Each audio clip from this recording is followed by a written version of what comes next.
everyone. My name is Allison Boyd. I'm the Director of Research and Interpretation at the Barnes. Thank you so much for coming inside on a much-needed, beautiful Philadelphia day, but I'm sure you, like me, have been really excited about this event for a while. And before we get into it, I do want to tell you about two upcoming events in relationship to the Freedom Dreams exhibition, which will be screenings of works by Arthur Jaffa and Jatovia Gary on the second Saturdays in June and July, so other things to look forward to. But for today, I'm so pleased to welcome our two speakers, Elleza and Robin Kelley, for a discussion of their work, our current exhibition, Freedom Dreams, and the archive. Dr. Elleza Kelley is an assistant professor of English and Black Studies at Yale University. She earned her PhD in English from Columbia, and she works on both African American literature and visual arts with an emphasis on Black geographies and radical spatial practices in the United States. Her current project, her book project is Flight Lines, A Poetics of Black Space, which examines how African American literature and visual art index Black spatial thought and practice through experimentation with form, genre, and media. Flight Lines attends to the multivalent ways Black people have engaged with US geographies of racial enclosure, tracking the interface between Black form and Black space. She's also working on a second book project with... Oh, well, this, really? Okay, can I just say... Oh, can I give you this little bit of it, though? Because I think it's a little bit about Toni Morrison, who is one of the touchstones for today's exhibition. So we were excited to have her speak. We do have a Toni Morrison expert in the room. I had to shout it out. And also, I do want to say, I'm sorry, I'm not going to totally just cut out by on you, because it's not just your writing, but also your teaching practice that I think could deepen our understanding of these artists and this exhibition. Because this really is, it's we're thinking in the semi-quincentennial with the 250th anniversary. One of the things we've really been thinking about at the Barnes is it as a time to reflect and to interrogate America's history. And I do see Elleza's work as really sort of one of the rising voices in the field of doing that kind of interrogation.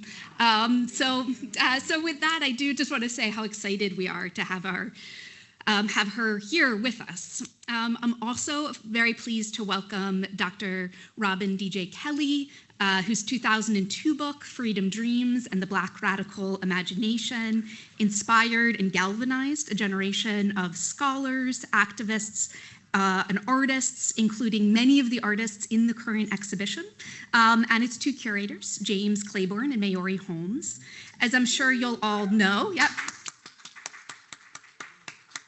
the book, but also its cultural and political impact, were major points of inspiration for our current exhibition, which borrows its title from the book.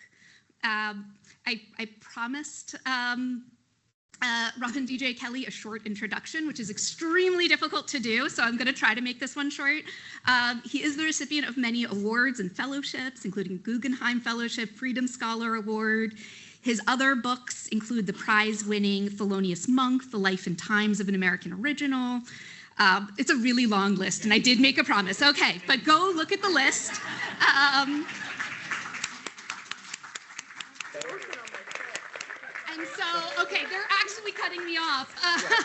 All right. Well, with that, I'll just say that I'm deeply, deeply grateful to welcome Elleza and Robin Kelley to the stage.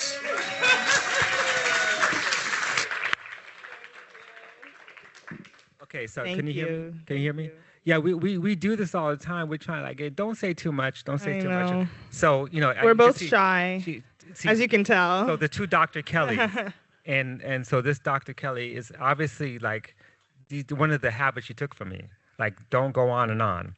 Yeah, All the great things she has, she didn't get from me. She got from her mother. She's right there. She's right there.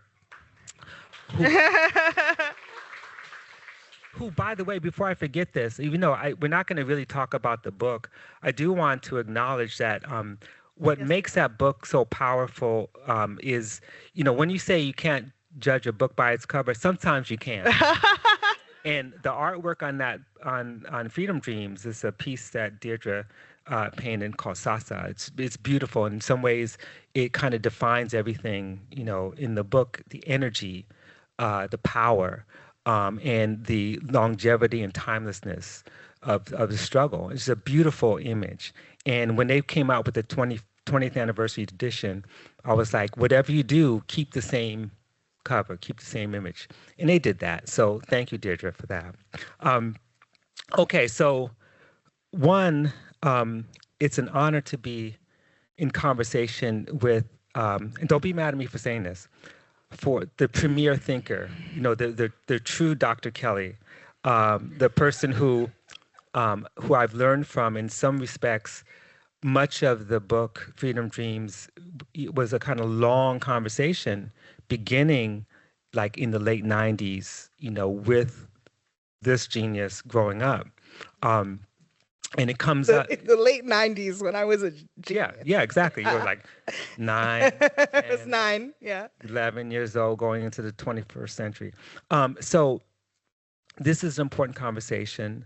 And also, there's no one I'd rather be in conversation with precisely because of not just your background in cultural theory and your deep understanding in writing about art. Part of that writing is in your new book that's coming out. But also because of the way you make connections between things. And I think of this exhibition as not just, a kind of, honoring or tribute to Freedom Dreams, but about making connections. And I want to begin just by asking you, like, your general impressions of the exhibition. Well, I wanted to say a couple things before we got started, but I just want to note that although we have been in conversation before, never in person. We've only been in conversation on Zoom. If anyone is a super fan, you've seen our Haymarket comedy special. But also, we did a conversation for Dean Journal that we also did on Zoom. So this is our first time actually in conversation together in public. In public, obviously in public. This is my first time meeting my father. Wow, that's very important. Wow, what a resemblance. But no, I just wanted to note that and just to say that I think, this is something that, in some way we've always been doing for my whole life.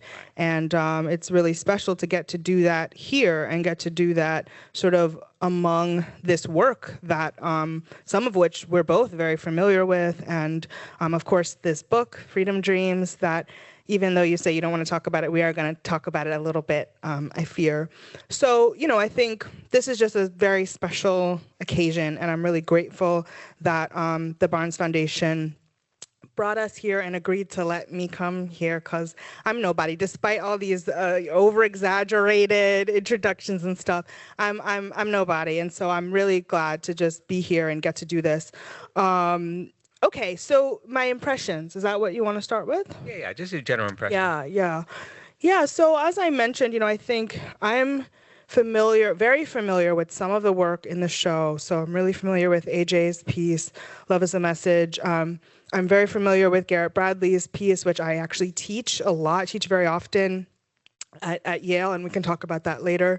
And so I'm less familiar with some of the other works. But for me, it was really moving and meaningful to see these works that I feel I know very well in a new context, in a new conversation. And it sort of feels like, I know all the words, but they're put together in a new sentence, in a new kind of arrangement. And I think, arrangement and the potential of arrangement and rearrangement is so important here. It's so important for film, too, right? And so I think that's something that has been really impactful for me. I think also the invitation to see these films as a kind of response to this 250th American thing, patriotism. I don't really know American history too well. It's not like I'm I don't child either. Of a historian or anything. But this sort of moment of a kind of strange freighted patriotism And just to think of these films as responses to them, right? And Garrett's piece is called America, but some of the other pieces have a more oblique relationship, I think, to thinking more generally about the project of the nation state. And so I think that's just been a really interesting way to frame these pieces that I'm really interested in. And then I've also been struck by, I talked a little bit about this yesterday, but by the kind of affective and sensory experience of the show. All of the works are moving image, so you really have to sit and wait and watch. You know, you're not moving through a gallery full of paintings and things that you can kind of glance at. You really are forced to slow down, and there's a very meditative quality about the experience of the show. And one that requires patience and listening. It made me think, wow, more shows should like just have 5 things in them so that we can take our time and really think. And so I love that. I love that provocation and requirement, what it requires of us in our bodies, and the kind of immersive quality, right? Of you're in the dark, you're watching film, you're kind of quiet, right? And I am struck by how quiet the works are. You know, I've seen Love is a Message lots of times and never thought of it as very quiet, but it is quiet. And Garrett's piece is really quiet. Most of the works don't have a lot of dialogue. And there's something to be said about this tradition of kind of Black quietness that like Kevin Quashie has written about, set against kind of another more, no pun intended, a louder tradition of like Black noise, Black sound, right, Black music. And so I love the quietness of this and the opportunity to kind of just, sit and hear and, You know, I love the quietness as well. And also the way that Garrett Bradley plays with portraiture. You know, there's those still moments when different various characters are just in a pose. So, you know, one of the things I do want to just acknowledge just the vision of Maori and James, because this is, you know, it's kind of hard to think about how do you curate a show around a concept and also make the choice to only use moving images. And that's something else I would love to talk to you about. The moving image is so representative of a generation, you know, and much of the material for these films are drawn from sources. I might jump into something else that we plan to talk about, which was the archive. You know, there's a whole debate about whether or not, you know, like what's an image that's an archival image? What is kind of public domain? What does it mean to own and to create? Because one of the things about whether you're talking about Love is a Message or Jatavia's piece, much of that material is actually produced or created by people through forms of social media. You know, if you ever get a chance to see it, Boots Riley's film is brilliant. I love Boosters. It's amazing. And there's a moment in the film, not to give away anything, where, you know, there's a character who says that the people don't necessarily want to be the art. They want to be the artist. You know, that's the only means of production. So if you can talk a little bit about the archive and what this means, to what degree are we seeing archival materials? To what degree do these works actually represent a kind of archive, or is archive just too limiting a concept for what we're dealing with? You jumped ahead of our. I know. Of our I know. I was. Yeah. I mean, that's a huge question. It's a question that, I mean, its hugeness is kind of evidenced by like the last 2 decades of Black Studies scholarship grappling with the archive, the archival turn. So I think I can only give some like immediate sort of impressions. You know, I take to heart this thing that, where I guess AJ has said like he doesn't think of his work as archival, which Sorry, I'm sick. But I was thinking, it's worse to be a coughing audience member. If you're on stage, like, what are you gonna do? Nothing. You're just gonna sit there while I cough. So, sorry in advance. But I think this question of like, and of course, archival means something slightly different in the film world than it does in the literary world or the sort of academic world. But I think that, I think the kind of distinction that he's trying to make is between, the way that archives have for a long time been places, right? They're repositories, they are collections, they are securitized, they are often kind of privatized in a way.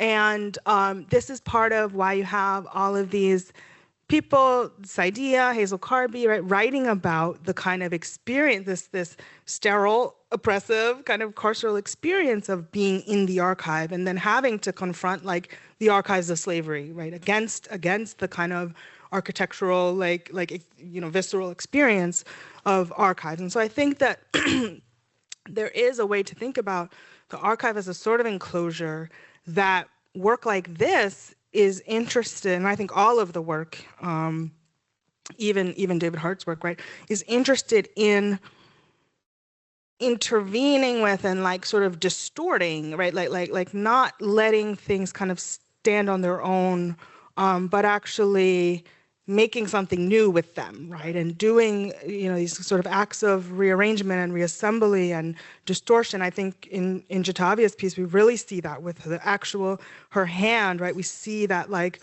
it really dramatizes like this idea of kind of scratching up or defacing or vandalizing, right, the sort of archive. So I think one of the things that unites all of these pieces is a sense of this sort of surrealist distortion, right? Like these are not works of realism, and I don't think it's as flat as kind of, oh well, it's like Afrofuturist. I think it's actually about like a proposition that realism is not capacious enough to represent the present, right, or the past even, right?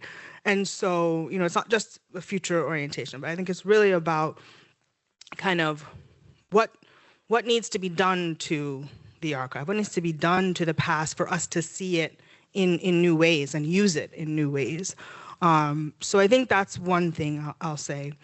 And then the other thing is, I think all of these artists are doing this in really different ways. So like I mentioned, I teach Garrett's film, I teach America. I teach it in a class called Counter Narratives, which is like about Black historical fictions. And I say fictions because, different types of media, so poetry, art, novels, film, not just, the historical novel. But it's all work where Black artists are taking archival materials, we could call them archival materials, we could, taking Black history and the materiality of Black history and doing something to it, right? And trying to kind of, and so I think what I love about Garrett's film is the way that she is taking up the sort of Black film history, right? And not just presenting it in a new way, but kind of making her own version, right? Her own version that shows us a kind of quotidian Black life, right? And that's, again, it's not like Black joy, right? But it's like Black people doing things, right? And something that's a little more complicated than what filmic representations of that time, of the turn of the century, were really showing. I'm going to stop there because now I think I'm rambling. Oh no! Can I ask? Yeah, I ask my question? But did you hear that? Did you hear that? What? In the audience, they were like, "Ooh." Did you hear that? That was like a mic drop. Thanks. See, you're brilliant. Okay, you can ask the question. Okay, thank you. I'm a Virgo, so like we need to go in order. Like we had a plan. Like we need to do the plan. So I know. Yeah, but you didn't ask me the question. So I go ahead. This is what happens when you invite someone and their kid to talk on stage. So I know that you don't want to talk too much about the book, right? Everyone in here has obviously read the book more than once and knows it very well. But I would really love to just hear, for those of you who may not know the book or who may be coming here to actually hear Robin D.G. Kelley talk and not just Elleza. But I would just love for you to kind of help us see this arc, right? This bridge between, Freedom Dreams comes out in 2001, which was, it doesn't feel that long ago, but it was a long time ago, right? And so I'm just curious, can you tell us a little bit about kind of what were you initially responding to, right? Like what were you kind of like, why did Freedom Dreams need to come out then, right? What were you working through? And if you want to, maybe compared to when we have the 20th anniversary, right, and we have this new moment, this new kind of conjuncture that we're in, how do we kind of index that change between these two moments? So I'd love if you could just take us back to the days of the Patriot Act and Rockaware and, Right. Oh, Rockaware is relevant because I mean, what we know about Rockaware is it's made by sweatshop labor in Guatemala. I mean, that's also Yes. part of the story. Okay, so that's a great question. And it actually ties to this work because, especially AJ, whose family friend, long time. I mean, Elleza kind of grew up with AJ. And so in some ways, thinking about this material, thinking about collage, the scrapbooks, AJ's own transition from, it wasn't a complete transition because he was always an artist, but, being more cinematographer to making work, three-dimensional works and things like that. So that's the context. And that's the context, I believe, of as what I call the New York Renaissance. It was like the Black Renaissance in New York City in the late 90s, early 2000s, which was incredible. I mean, we got to live through and see that. And in many ways, the ghost of Greg Tate runs through all of this. We'll come back to him. And so what was the context? The context was my students at Columbia University, one of whom, by the way, was Tourmaline, who was my student, undergraduate. I actually directed Tourmaline's undergraduate research around the same time, a little bit after the book came out. So this is a moment of intense struggle where young people are looking for models, but they kept looking back to a kind of romantic understanding of the Black Panther Party, for example. They were looking for models of struggle because they couldn't see them around them. And one of the things I did at Columbia was I made students, I was at NYU, and then I was teaching at Columbia. I made this transition. I made students do things like create websites for local grassroots organizations, like around 2002, 2003, 2004, as a way to force them to introduce themselves to like the Harlem Tenants, organization, things like that, like to know what's going on. And so to basically help them recognize that there's struggle all the time, but the times didn't feel like that. The times felt like you have this war in Iraq, you have the acceleration of neoliberal policies, you have a sense that the future is not bright. It's amazing how much that moment of the early 2000s mirrors this moment. We think of this moment as unprecedented, and of course, there's aspects of it that feel that way. But I'm sorry, the George Bush administration was dangerous, and so that sense of hopelessness is what's inspired the book. But it wasn't a book that was about hope. It was a book that made a very different argument. People think it's like all utopian, all the Afro-pessimists who don't even read the book have this critique, like it's struggle porn or whatever they call it. But the fact of the matter is that it was basically making the argument that what matters most is not simply putting out fires, responding to emergencies, but then what's next? What is it you're trying to build, what you're trying to envision? And so the book is about kind of mapping And I learned this from Elleza early on. In fact, Elleza was the one who told me to read Anarchism when she was about 14 years old. But it's a true story. Okay, 15.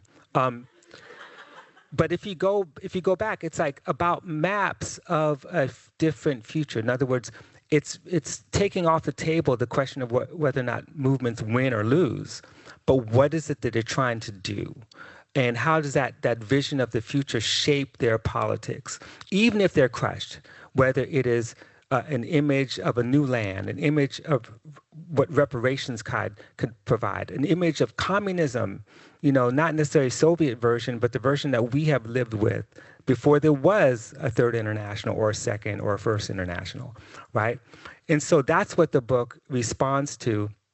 And in many ways, 20 years later, it's not that we're in the same place, but there's still a need for that. And I tried to expand it to consider the things I didn't consider, which I failed to consider, like disability justice, like indigenous struggles, and I don't want to say much more than that. I do want to say one thing, though, and that the way I connect the show to the book is chapter 5, which is about surrealism.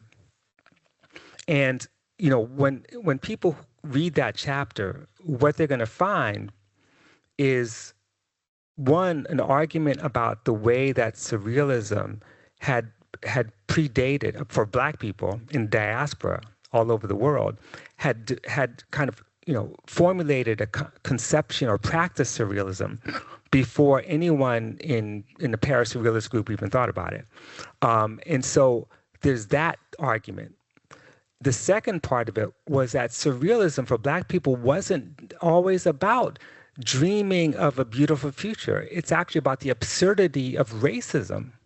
And I say that. I say, it's not all about like celebration. So that's why these films are very important, because they're not dealing with necessarily like, how do you envision this beautiful future? That's why people misread the book. Sometimes they have like little, like corporate meetings that we're going to read Freedom Dreams and put on the posters on the wall. Like, what is your dream? No, it's not that. And so surrealism, the surrealism of Richard Wright and Ralph Ellison, the surrealism even of Césaire, sometimes it's the surrealism of the absurdity of Black life. And whether you're looking at Garrett Bradley's film and the way that she's drawing a connection between the 1913 silent pictures with the brilliant Burt Williams with some other images, or AJ's film, which shows you motion. It's about movement. It's the movement of cops, the movements of protests, the movements of people dancing and moving their bodies. And that movement, that constant movement, it's quiet, and yet is something quite militant about it.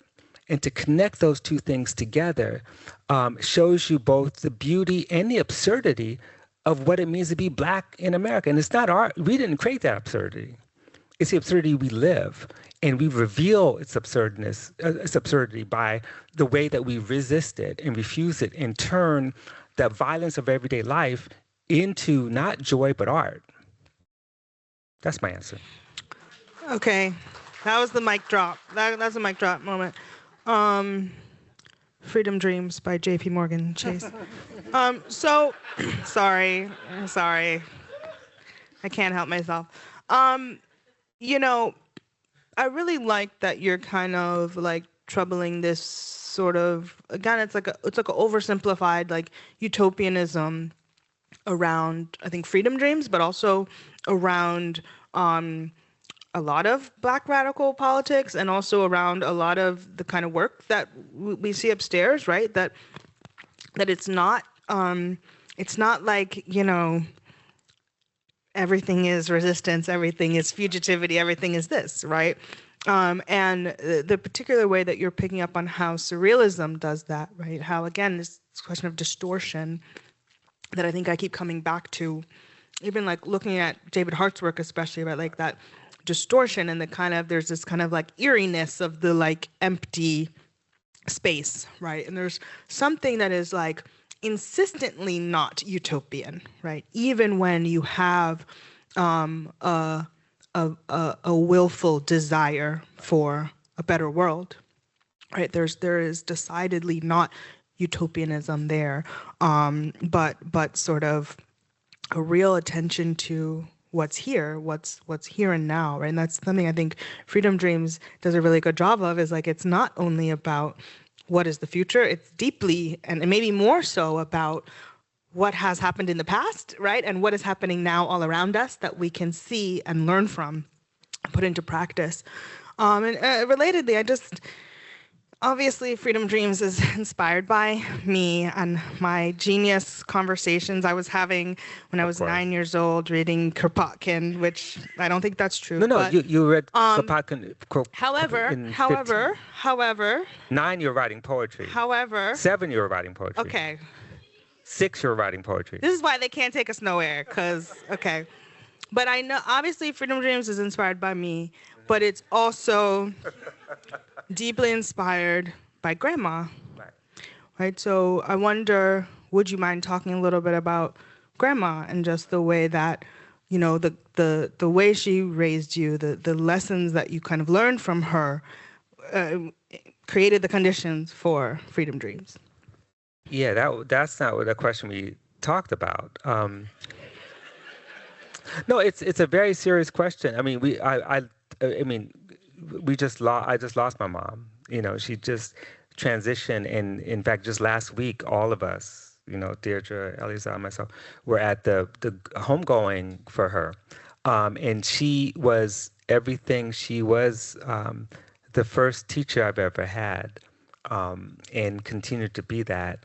And so, if you haven't read the book, the introduction kind of opens up with scenes of growing up in Harlem, and the way that she insisted that we see everything through our third eye. She was a follower of Paramahansa Yogananda.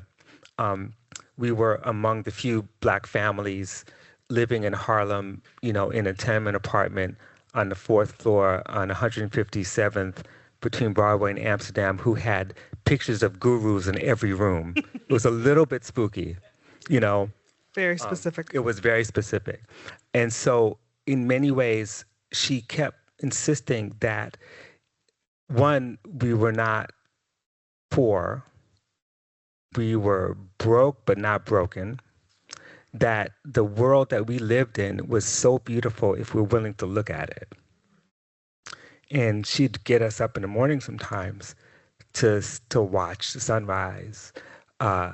And it's kind of a cool thing, when you walk up the hill, just like Sugar Hill, and you're there at St. Nicholas, and you're watching the sunrise on these. So we watch the sunset over the Hudson River. And so things like that I carried that with me all the time. And so it, in some ways, shaped this idea that what drives our struggle for freedom has always been love. And love is the message. I wouldn't say the message is death, but that's because, I think, not to say it's not, but that's not how I think. I think love is the message because we don't struggle because we're mad at somebody. That's not the reason. That might be an impetus. That might be the thing that may give us some certain kind of energy. But we struggle because we know things will be better. Because we don't have a choice to make it better. And my mom didn't come out in the Christian tradition, but she got that. That's in the Christian tradition, Faith is not blind. Faith is knowing. But knowing that no one does this for you but you. And by you mean we. We is always we. We're like the millipede in motion. And so that was really important for the book, and the idea that liberation is always collective. Mm-hmm. And that you don't fight for yourself. You fight for us. And us means all of us, even the people who may not like us. We fight for them too, And having said that, now let me just turn to, before we get to, I have questions for you. Oh, okay. Hopefully I answered the question. I Yeah, did. you Yeah, yeah. did. But I do want to turn, since our time is running really fast here, uh, and we do want to talk about some other things. I want us to kind of think about, you know, the moving image, and especially the way that the moving image represents and produces space. I mean, one of the most exciting books coming out is a book, Duke University Press. It's called Flight Lines, He's my A Poetics publicist. of Black Space. I've read that book for now 5 times. That's It's true. the most beautiful, amazing thing. And a lot of it is about the way in which Black people have turned spaces that we think of as forms of enclosure into new collectivities, new forms of commons, new forms of kind of, if space is socially produced, that social production of space is for a reason. And so Elleza gets into these questions. I look at these films and I think about Tourmaline's film and the political space and social space of both a homegoing for Marsha P. Johnson and thinking about, Tourmaline's own father. I think about the importance of space in all these films. And I'm hoping that you can kind of draw on your vast knowledge and meditate on the question of space in this exhibition. I gotta take you on tour with me. You make that book sound good. Oh, yeah, well, Better than. I'm there. Thanks for that question. Yeah, I mean, I think, there's a lot to say, I think, about space, especially when you have a medium like this, right? The moving image, which is able to, I think, capture 3 dimensions in a way that, I write about literature and sort of flat work. So, work where there's sort of a multiple steps, right, to get to the 3-dimensional. And here it's a much more direct and immediate and immersive medium. So you really are confronted with space, with senses of interiority, exteriority, especially like Garrett's sort of, install, which is so beautiful, I think, and really, really affecting. But also David Hart's piece, right, which is very explicitly about space and about Watts and about kind of, interior space, home space, right? Space that we recognize as Black spaces, right? Which Mayuri was saying the other day. I also really love the kind of presence of a kind of ecological sort of sensibility across these works. Jatavia, Tourmaline, right? There's flowers everywhere. There's like things growing everywhere. And so I think that's like one of the ways that I've been kind of thinking about this. And I do write a little about Kerry James Marshall. And so I think we talked a little about the floral, right, and that kind of thing. But I think for me, mostly there's a more sort of conceptual maybe thing going on for me. So one of my book chapters is about fragmentation and reassembly. A lot of the book is about reassembly. And so I think that is something that the medium of film and moving image and the way that these artists in particular are manipulating moving image speaks a lot to that idea of fragmentation and reassembly, right? In the way that we can sort of take something that's given or that's imposed and make something new with it, right? So I really like that. AJ talks a lot about affective proximity, which he gets from John Akomfra, and it's sort of this idea of putting 2 things next to each other that have a kind of, they have a kind of relation that is affective, right? Like that they have a similar feeling. They're vibrating on a similar frequency, right? They have some resonance that maybe we can't name, but we can feel it and see it when it's placed together in film. And so I think this is really dramatized by like the last decade or so of like 2-channel work that has really, I think after AJ mostly, but that we really see in Black video art is this 2-channel format. So this idea of a kind of juxtaposition and putting things together, right, that we don't normally think of as together, really feels to me like a deeply Black spatial practice, which is something that allows us to not only see how things are connected, to see how, like histories of enslavement, right? Histories of Jim Crow, histories that have been suppressed, are still alive and still with us and still working on us today, right? One of the ways to show that is through the kind of juxtaposition of like objects, right? But it also shows us dissonance, right? So we get to see how two things are not quite the same, right? How things are kind of rub up against each other in these uneasy ways. So I think this idea of sort of connection and dissonance, of sort of resonance and disjuncture, is really present for me in all of this work. And of course, the capacity to hold two things at once, right? Which, if anyone's read Zora Neale Hurston, Characteristics of Negro Expression, that is a very, for her, a form of Negro expression, right? Is that ability to hold two contradicting things at once and know that they are both true, right? And so that is kind of live for me.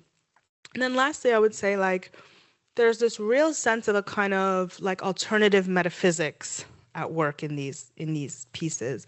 Like, there's a lot of space stuff, NASA, like Long Island, NASA, astronauts, right? And this sense of like a resistance to gravity that I see in all of these works. We have in Garrett's work, right, the floating, the flags, right, but then also that like knife, that like floating mercury, right. So there's all these kind of and tourmaline in the zero gravity. Yes, the zero gravity.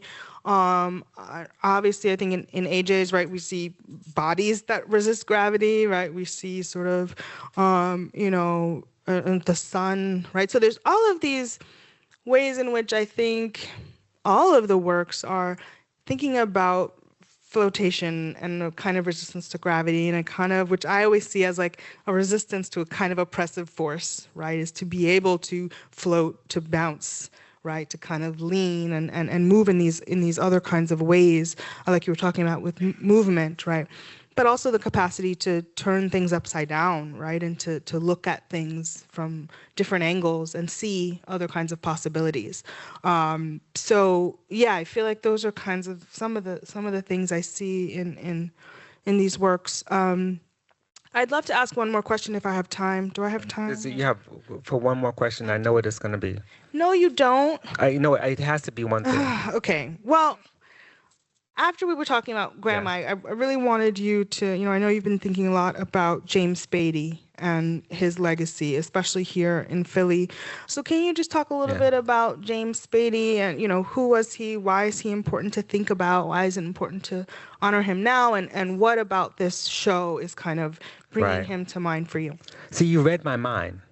That was that's the one thing I wanted to talk about. We are related. The one person, just out of curiosity, I could barely see. How many people here know who James Spady is? Raise your hand. Very hand. He passed away in 2020. One of the greatest gifts of Philadelphia. One of the most important intellectuals, Black intellectuals in this city, and everyone needs to know who he is. By the way, his papers were just, I guess, about 2 or 3 years ago given to University of Pennsylvania, so you can check them out. James Spady is a friend. I met him in 1992, I think. He and James Urey and others, he'd published basically a trilogy on early hip hop. He wrote Nation Conscious Rap, Street Conscious Rap, Twisted Tales of hip hop. I think it's Twisted Tales of hip hop in Philadelphia or Philly, and the Global Cypher, which came out 2006. And he was born in 1944 in Virginia. Came to Philadelphia, I think, right after high school. Ended up being active in the NAACP Youth Council, hung out with all these Black arts people. He wrote a biography of Larry Neal. Did you know that? No, you don't know that. You know he wrote 2 books on Marcus Garvey. You know that? No, you don't know that. You know he's written about Sheikh Anta Diop. He's written about Ted Jones. He was one of the first Black intellectuals to identify with surrealism and to connect with him. He has articles and essays in some of the most important surrealist anthologies. A lot of his books were self-published, as that's what we do sometimes. And I really want to emphasize him because I was going over some old letters I wrote back and forth to him, and I said to him, there's only one person I know of who comes close to your genius and breadth, and that's Greg Tate. He's like, the Philadelphia Greg Tate. And he's someone that we all need to know. So I thought about him immediately when I heard about the show, because if anyone, kind of really speaks to the wide range of cultural forms. We haven't talked about music. I know Guy's here, and it's like, how come we're not talking about music? He's written about Philly Joe Jones. He's written about, reggae music. So you think about the way that music plays out in all these works. Music is very, very important, especially in Garrett's work, where there's a beautiful soundtrack. And I really want to honor James because there's so many Black intellectuals in cities all across the country who don't have a university affiliation. They may not have PhDs. They may not have that kind of imprimatur that we think of what an intellectual has. And yet everybody came to him. James Spady was known for kind of teaching all these young people, some of whom went on to become incredible scholars like H. Samuel Leem, who's my colleague at UCLA, studied with James Spady. Taj Frazier, same thing. He raised a whole generation, and for him to be forgotten is just sad. He would be the first one here at the opening of this show and have a lot to say about it. And I think that if anything, all these works are an accumulation of that kind of scholarship. If you go back to the 1913 footage that was discovered that became the inspiration for Garrett Bradley's film. Lime Kiln Club Field Day. Exactly. I think. That's the title, exactly the title of the film.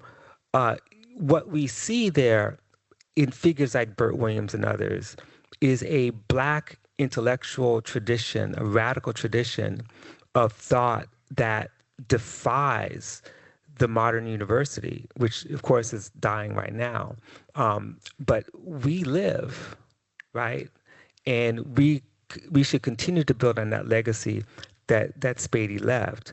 And just with that, I just want to maybe open it up. Well, can I say one more thing? Question. Oh yeah. Sorry. You have the last word. Sorry. Then we're gonna nice. have We questions. both have the mic, so I could just Yes. interrupt. Yeah.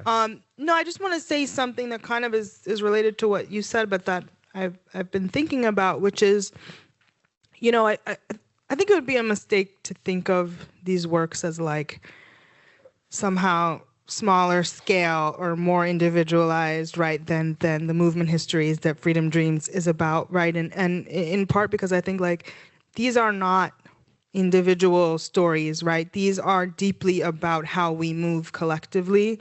But also they're deeply about like intergenerational relationships, right? Which I think is like, I'm like, oh, wow, it's so perfect. Look at us, intergenerational, father and daughter.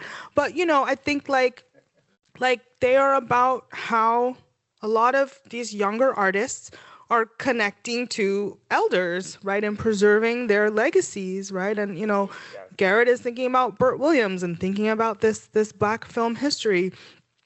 David Hart is thinking about Charles Burnett, right? Jatavia Gary's piece, right? She's thinking about Mama Coco. She's thinking about Toni Morrison. AJ, right?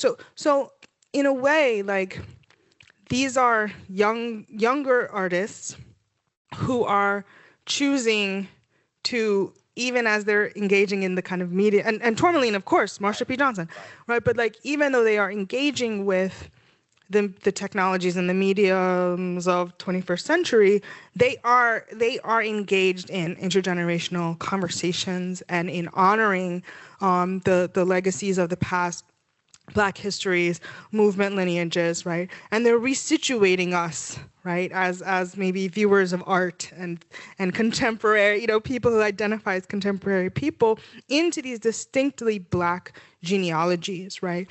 And I think that really is moving. It's moving to bring James Spady's memory here in this room and to teach a new generation about James Spady, right? Just as these artists are teaching us and holding us, right, to that past and yeah. And just like you're teaching me all the time. Oh, thank you. that's I so love you sweet. so much. I love you.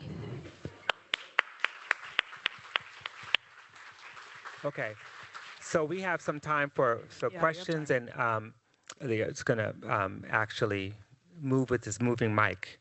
For those of you who have a question. So a huge thank you for this beautiful intergenerational conversation. And we took extra time because we knew you would all want to sort of be joined in on this conversation. Yes. So I would just love to open it up to questions. You just have to wait. Yeah, I think. For this, we have this system, sort of funny box. That is so cute. Online can also hear your question. I think someone has a question. So,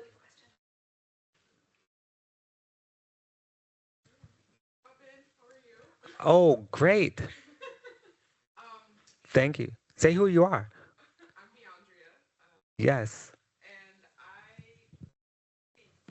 love this format, and I love that this exhibition is inspired by your work. And I'm wondering, maybe this is how inspired by your work. I wonder, like, what was your involvement in, as it's being, how has now seeing it, on the wall, how has that made you think differently, inspired thoughts of work generally? This is Beyondria July, who's one of the great film scholars of all time, sitting here right here with us. Amazing. Yeah, I mean, I've never had anything like this before. So I'm deeply honored and a little bit shocked still. And both Mary and James will tell you when they invited me to come, I'm like, what? Like, I couldn't believe it. I said, I'll walk, from LA to just be here. So,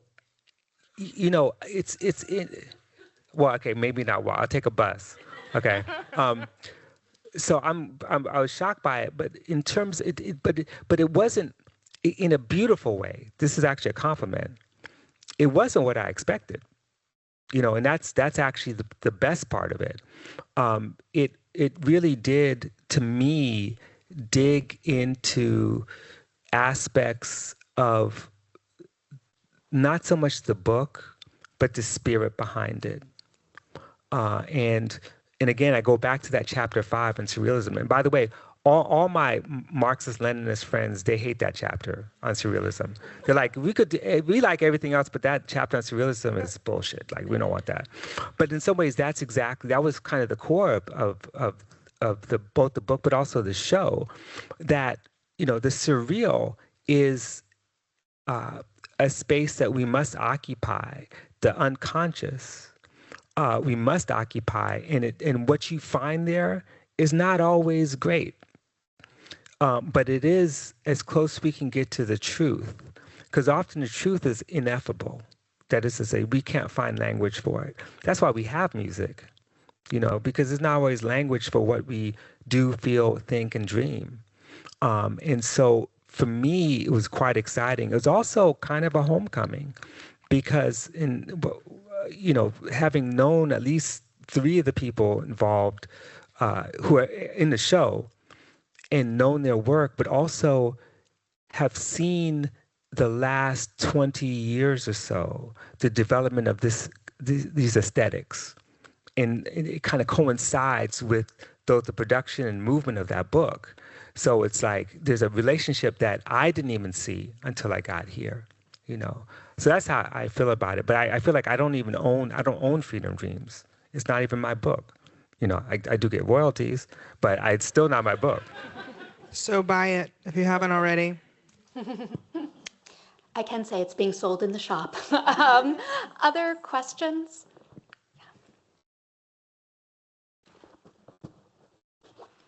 I have another. You said a few things about space, and I have another space question, and that is the museum space. I'm old enough so that to walk into a museum gallery where it's dark and sit down and watch a film still seems to me a little odd. And I guess I'm still working on what kind of an experience is that as a museum goer to watch a film. And I wondered if you had any comments about that. Yeah, I mean, I think it is odd, and I think it's good. I like that. I like to have an odd experience when I go to a museum.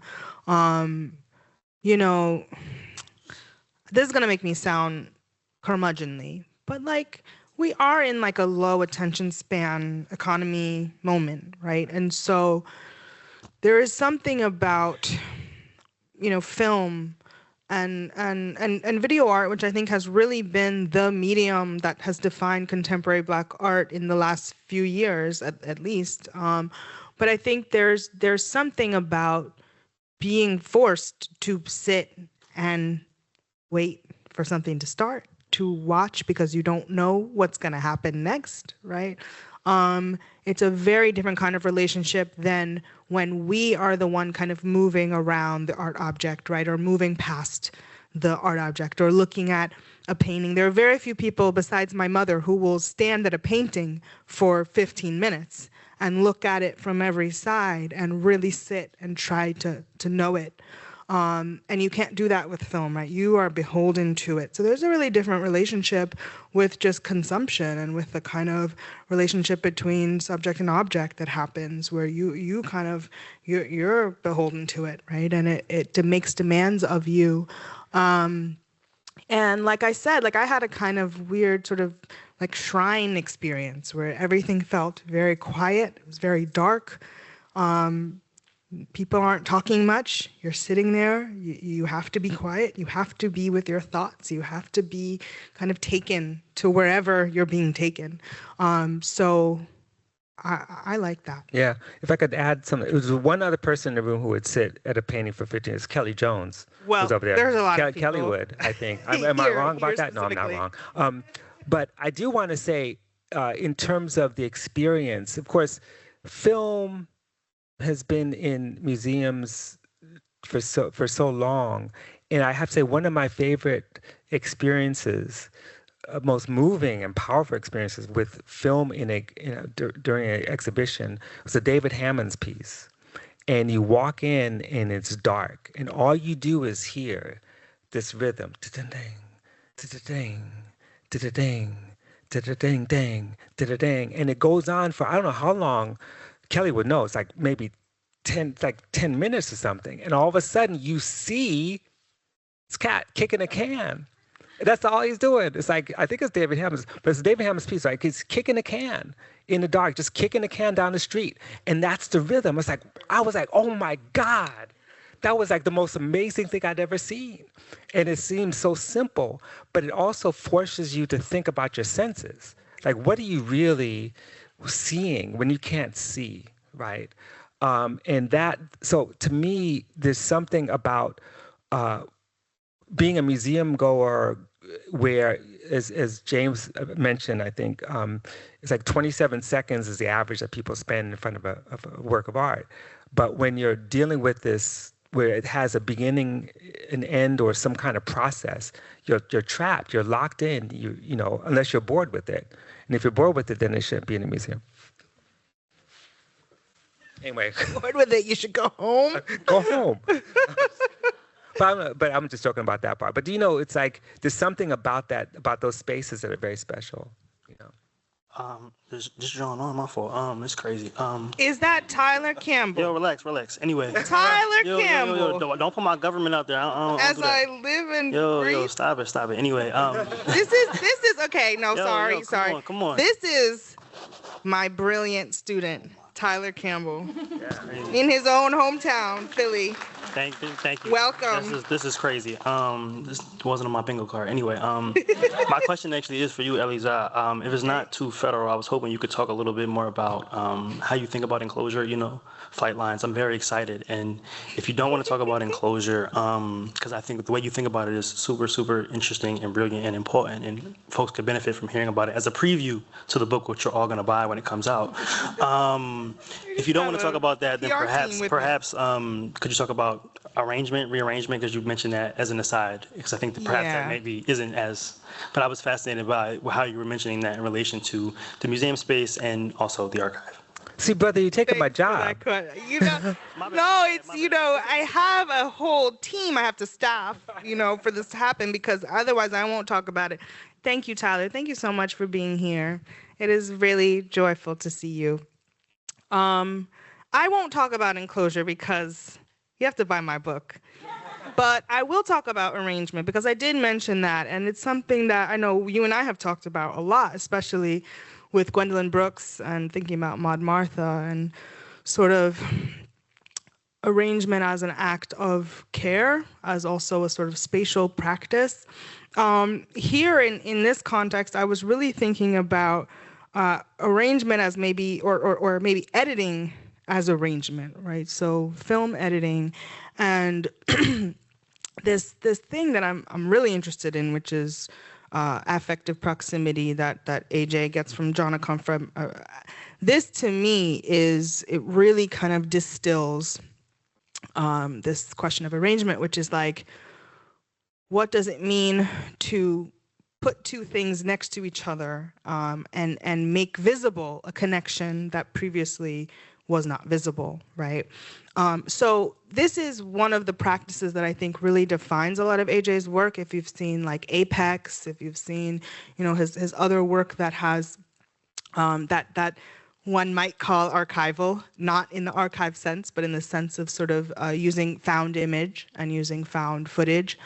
But I think just this question of what it means to create juxtaposition, to create contrast, right? To put things together that don't seem like they should be together, but also to sort of turn things around, right? And to be able to see them from different angles and put them to different kind of uses. So one of the things I talk about in my book, especially with Maud Martha and with Gwendolyn Brooks, is like, what it means to sort of misuse space, right? Or to use space for a way that, in a way that it wasn't intended to be used, right? So there's this idea that, architecture is a form of kind of imposing social behavior and movement, that it structures how we think of ourselves as bodies, how we think of ourselves as, in relation to others. And that actually what we see in practice, especially in Black communities, is people collectively using space otherwise, right? Is, taking the urban grid and using it for something else, right? Using the block as a kitchen, as a bedroom, right? Using the rooftop as a beach, right? Tar beach. So I think this idea of arrangement for me is not just about care and how we care for people, but also how we make something out of nothing, right? And how we do sort of transformation and alchemy. And those for me are deeply Black spatial practices. Could you just explain who Gwendolyn Brooks is for those who may not know? Gwendolyn Brooks is a famous Black poet who you should know from Chicago. She wrote one novel, Maud Martha. She also wrote many, many poems that you've probably heard of. Was that a good? That's great. Biography of Gwendolyn? That was horrible, but yeah, if you don't know Gwendolyn Brooks, you should look her up. Question? Greetings.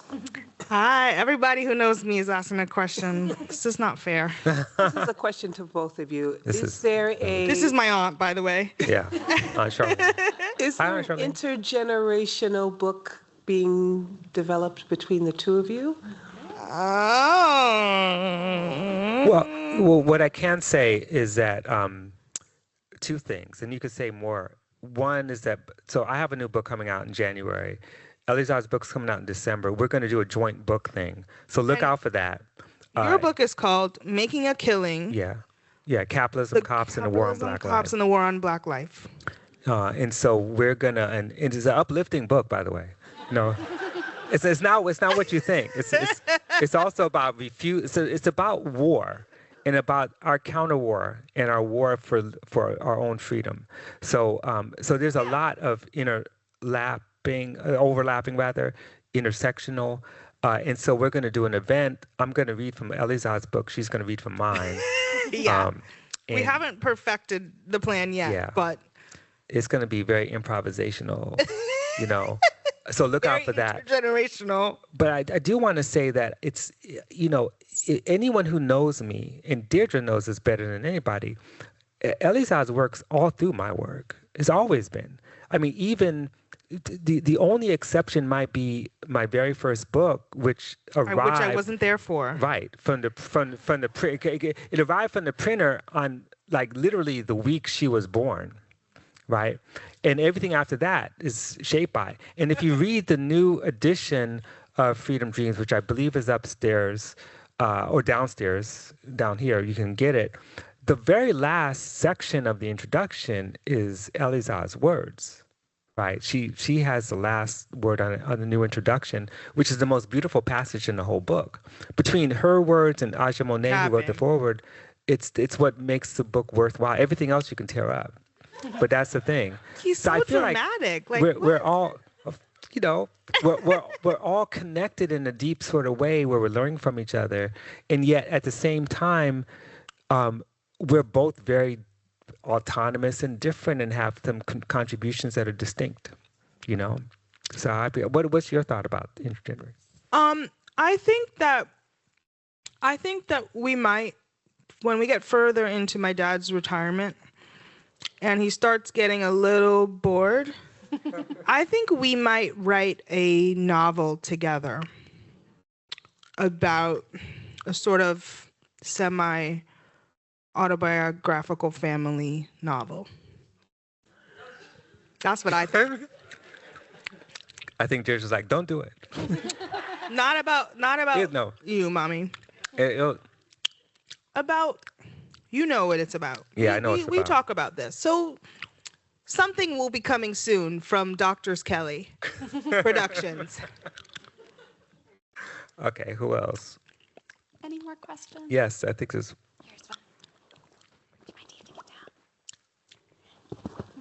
Hi, thank you all. I don't know you. I work here at the Barnes. No, thank you so much for this really wonderful talk. I am really interested in this idea of affective proximity, which I had not heard the term before, so I've taken a lot of notes. But I was really interested in connecting that to the question of surrealism, because to me, what you're describing is in some ways the most bare bone definition of surrealism, the meeting of the umbrella and the sewing machine, that like this idea of the bringing together of two disparate planes onto a new reality and the potential that's created in that juxtaposition. Breton writes about it just as this simple definition of analogy. That's like what analogy is able to do, and that's why like analogy is the vehicle of freedom.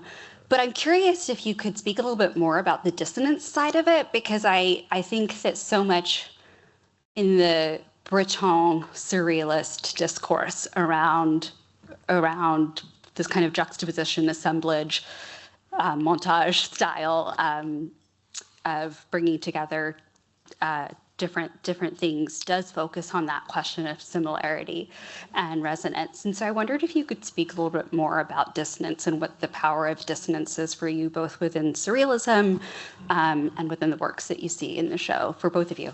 Well, you could start. Yeah, okay, I'll start. I think one other thing I might add to that is the sort of I can never say this word, oniric.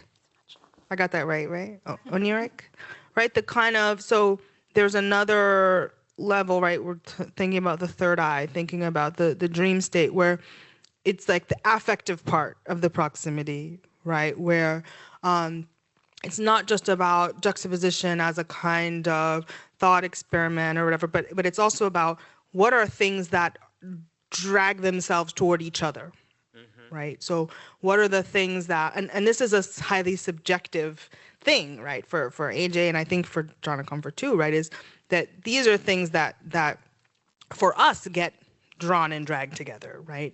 And so I think I'm interested in it because I think that, you know, as a Black person, you go to, you know, you're walking down the, what's that thing in Washington, walking down the Washington Mall, right? You're seeing fucking Doric columns, right? And we're not always going, oh wow, look at the Doric columns, right? Sometimes we're going, oh wow, look at, you know, neoclassical architecture that looks like Monticello, that looks Every like Black slavery, person right? says It that. looks like, yeah, right. Well, yeah. But so, right, so I think that there's something about what dragging those things being dragged together and us being forced to see them in a way that, you know, our sort of mainstream image machines keep apart, right? That is about a kind of like producing a kind of friction that makes things visible. So sometimes those are dissonant things. I think like Jatavia's piece is a good example. You know, the kind of bluest eye thing and all these images of, right, Lil' Kim in the wigs, right, and then we get this kind of dissonant, I would argue, dissonant image of the sort of 1950s white family, right, and there. So that to me is an example of both something that on the surface is so dissonant, and that is dissonant, but that is also about what happens when we drag these two things together and force the viewer to confront their relationship.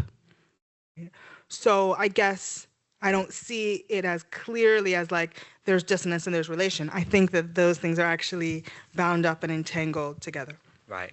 No, this is a great question. And I was sitting here trying to think of different ways to enter into it. So on the one hand, there's nothing more dissonant than, to me, than a certain kind of dissonance. There's different kinds of dissonance, but there's nothing more dissonant than basically using force to steal human beings and turn them into capital, and that capital is the basis of modernity. That's some dissonant shit, right?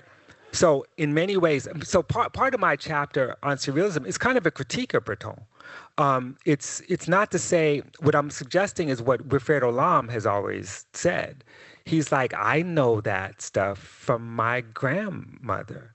I know this from Santeria, from the traditions. And so dissonance in the music, at least in Black music, is not, dissonance is a weird term because dissonance assumes a negation or opposition to consonance. And it then assumes that somehow dissonance is a kind of friction, whereas consonance is not. Dissonance is the most beautiful thing you could experience when it comes to our music. You know, sometimes that when you listen, whether it's people singing spirituals or lining a hymn, it's that dissonance is foundational. It's not dissonance at all. It is the sound. It is, am I right? It's the sound. And so that to me speaks to another way in which two things that don't seem to go together in the modern sort of Cartesian world, and that is the spirit world and the world of the flesh and life. So we live in a world where the spirit world is living among us all the time. Mm-hmm. You know, you think we're up here by ourselves? No, we've got ancestors all around, and some of us could see that. And that, to me, is putting things together that don't necessarily go together unless you know. And it goes back to what you're saying exactly. When you see an image, right, of Burt Williams and the woman that he's, you know, in the character, and when he's on the carousel, and that beautiful scene. Is that Ada Williams? I think it's Ada Williams. I'm not sure. I need to go back and look.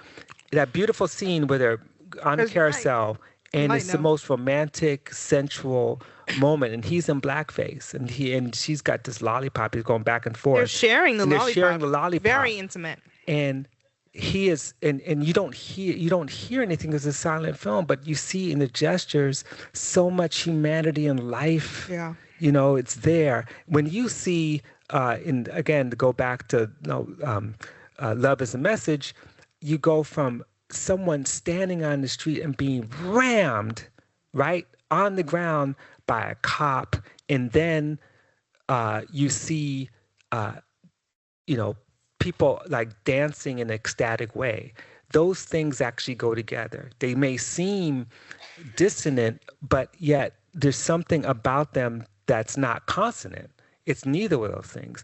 It is the absurdity and power of our lives in this world that we occupy. And to me, surrealism emerges among the Paris Surrealist group as a way to kind of come to terms with the absurdity of modern life. And by taking that absurdity and then highlighting it, by making, like Elleza says, making it visible. And when you make it visible, then you're able to critique it more clearly. What the Paris Surrealist group and the people from Belgium and all of them, what brought them to that understanding, I think, is their engagement with the colonial world. This is a moment of high colonial wars in North Africa and elsewhere, and they're seeing this and they're discovering through, Paris Exposition, the circulation of African art, things that they thought were dissonant, but that is they all represent the spirit world and the world of flesh all together in one. And they're trying to figure out how to reproduce that for themselves. And it turns sometimes into a kind of exoticism. Sometimes it turns into politics, But that's how I see it. I'm not if that makes any sense. Thank you. If it's okay, we have a question back here and then one in the center. Okay. Hi, my name is Jazz Riley. Long time no see. This is like old homecoming. I know, my God. This is such a treat. I'm so excited you all are here giving this talk. Thanks for coming. I'm going to ask a really obnoxious question, and I really hope you all don't get upset with me for this question. But you joked about it, Professor Kelley, earlier in the talk when you mentioned the Afro-pessimist, because I too have been dragged by Afro-pessimists. And to that point, I'm wondering if you could really speak to both you and Elleza, because I've also heard you give a talk about the work before it turned into the book, Elleza. If either of you don't mind speaking to the relationship between a Black radical imagination as it is essentially described by you in Freedom Dreams, in comparison to something like an Afro-pessimist critique that has such a deep disinterest in anything like the political having redemption in this particular moment. Do you think that those two frames of thought maybe have more in common than we would like to acknowledge? And here I'm thinking very much about the kind of intellectual generosity that we learn in your class, Professor Kelley. You should go. You have a better critique. No, on the last part, yeah, I think there's some things that are in common. And I tend to use the term Afro-pessimism light, because as opposed to like the deep thinking about what it means to understand anti-Blackness is foundational. And I don't think they're always the same thing. There's some people who will take that as a kind of tweet and then build on it. And then from there, they embrace a non-politics. That is to say, there's no reason to struggle, and it's impossible to struggle in ways in which you build alliances, across, outside of what people might think of as Blackness. And that part about the impossibility of building alliances, I disagree with. What I would say is important in the Afro-pessimist critique, which to me aligns with another much earlier, older position, that is the revolutionary pessimism of Pierre Naville and in some ways Walter Benjamin, and that is that like pushing back against the kind of Soviet produced idea that we are inevitably going to win, that capitalism is going to collapse and all this other stuff. Pierre Neville and Benjamin and others, they were like, we can't believe that. We have to always be pessimistic about the future, always assume that we have to recognize the catastrophe in front of us. But revolutionary pessimism means that we fight back against that catastrophe at all costs. We don't accept the world as it is.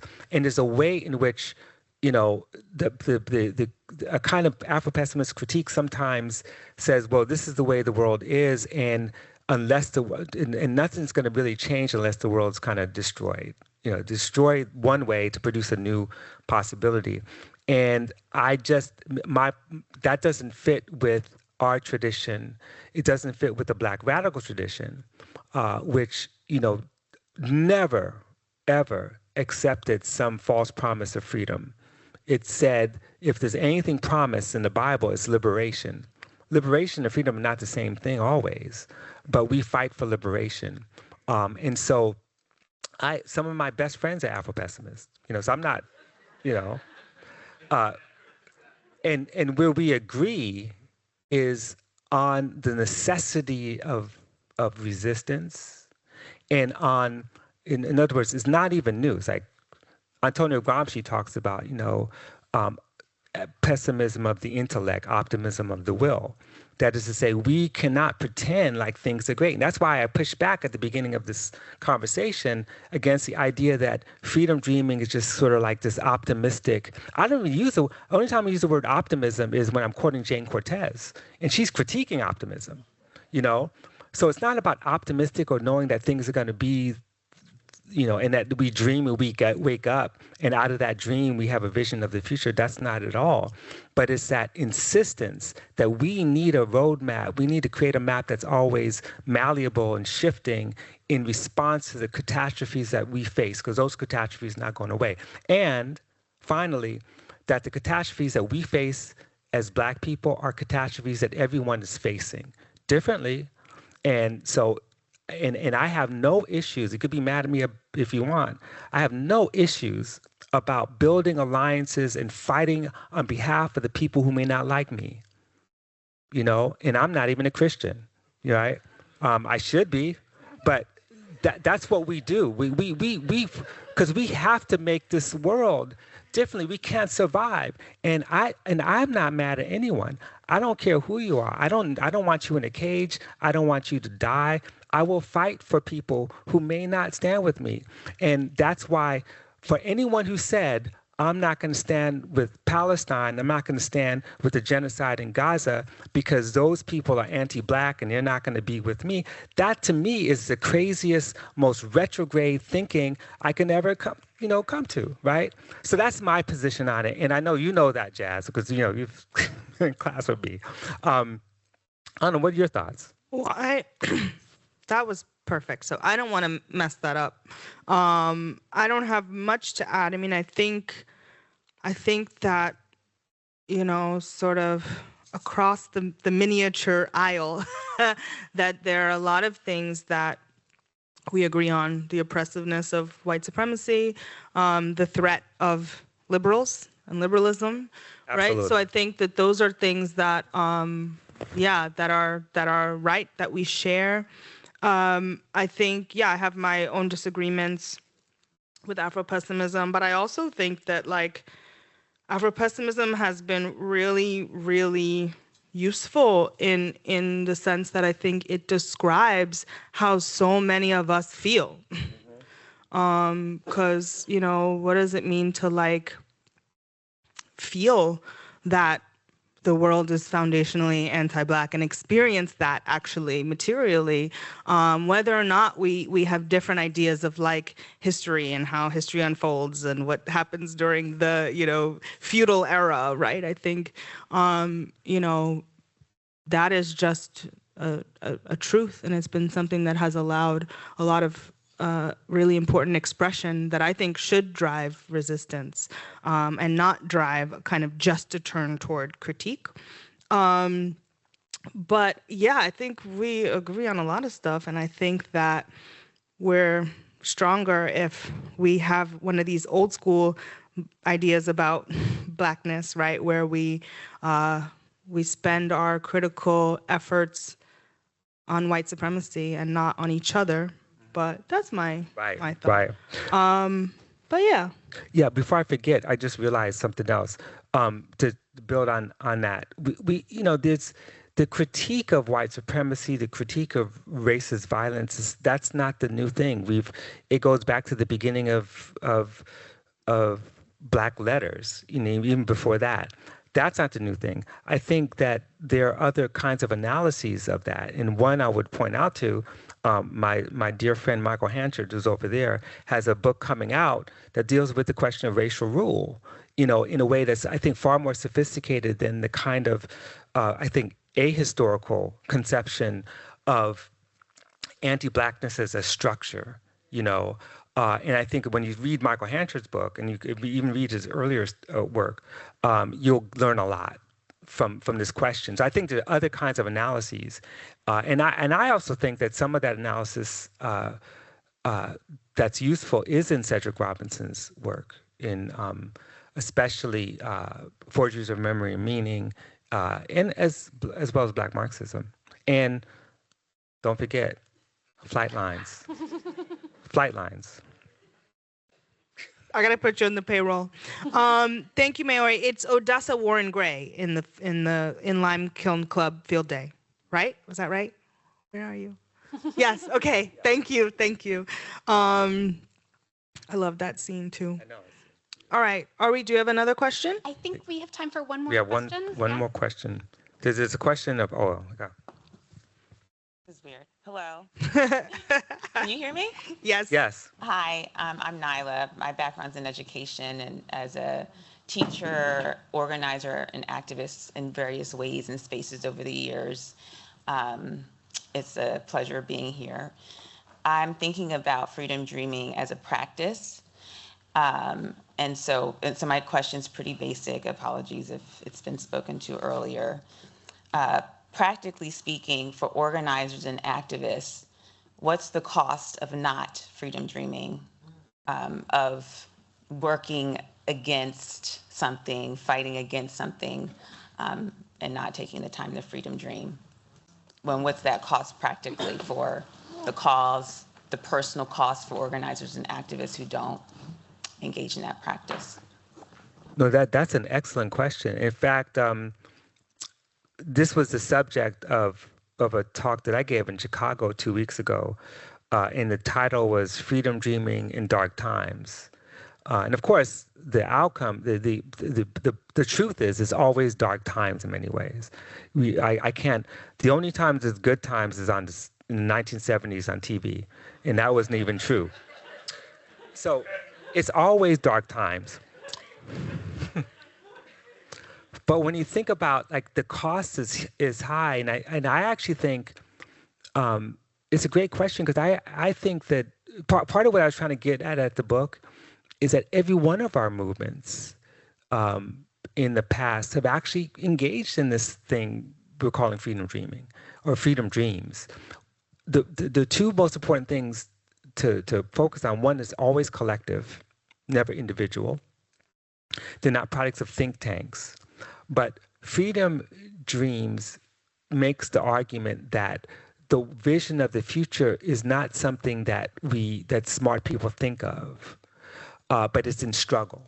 It's in movement. So the question is, if you are in movement, it's almost impossible not to, unless, of course, you're focusing on a kind of single issue approach in which you're kind of constantly putting out fires, but you got to take the time to step back and think through next step, to have strategies. And one of the benefits of, no matter what people think about Marxist-Leninist parties, those parties, as good or bad as they might have been, insisted on a revolution.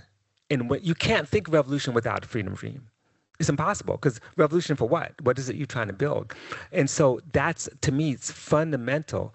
The problem, of course, and I think you probably experienced this and you hit on it, is that things are harder now than they were 30 years ago. It's much harder. The work is much harder. The pressure is much harder. people get burnt out, in ways.